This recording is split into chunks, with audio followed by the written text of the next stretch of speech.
Emily, you qualified for NCAAs in the 5,000.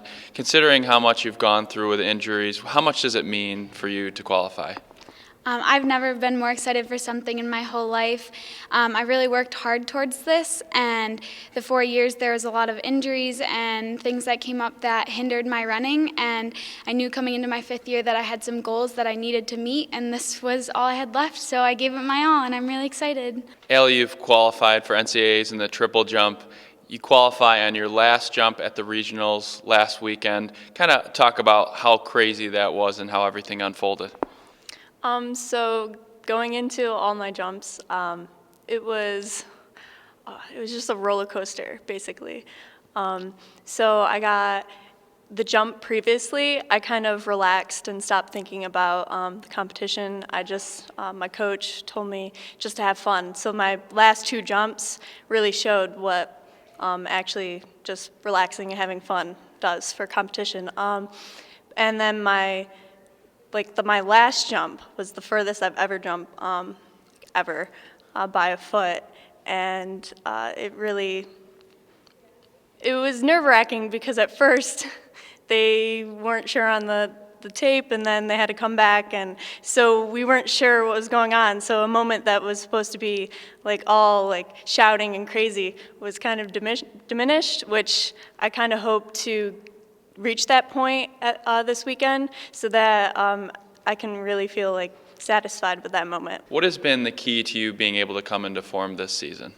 I think my breakout race last spring at the end of May in the 5K really propelled me into my training.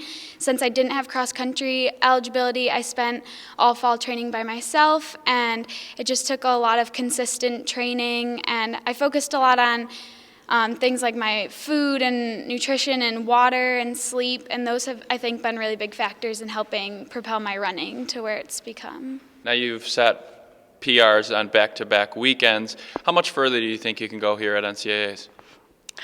I mean, the sky's the limit, but I really hope to at least get back to that point consistently, and then at least push that a little further by, I hope, at least half a foot. Now you set the PR back in February at the Boston Invite. What is your mindset going in now here back in March? I think my training has really prepared me for another big breakout race. I think I can run a lot faster than I did at Boston. The goal would be top 8 to be All-American, and I think I can do it. The girls I'm racing have been racing a lot more than I have in the 5K, but I think right now that's to my advantage, that I'm a little fresher than some of them, and I've been racing other things like 3Ks and miles that show I'm in shape and ready to run another fast 5K. Now Alicia Eaton qualifies in the triple jump. She's had back-to-back weekends where she's had a PR. How has she been able to become so successful? Well, I think just staying healthy for one. Her freshman year, she was kind of bogged down by a hamstring injury, and then she's really kind of taken to the strength training for us over the last year. And our coach Wandy, our new jumps coach, has really helped her a lot in her progression, and we've really seen the results over the last couple of weeks.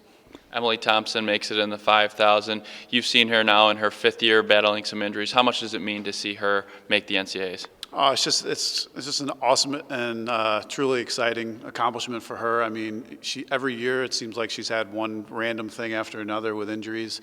But Coach Heyman has really kind of done his thing with her, and I think she's really progressed tremendously. And we're really happy she came back for her 5th year this year, and she had just a great fall training, basically on her own because she didn't have cross country eligibility. So for her to really show the type of improvement that she has over the last year is just a tremendous accomplishment for her.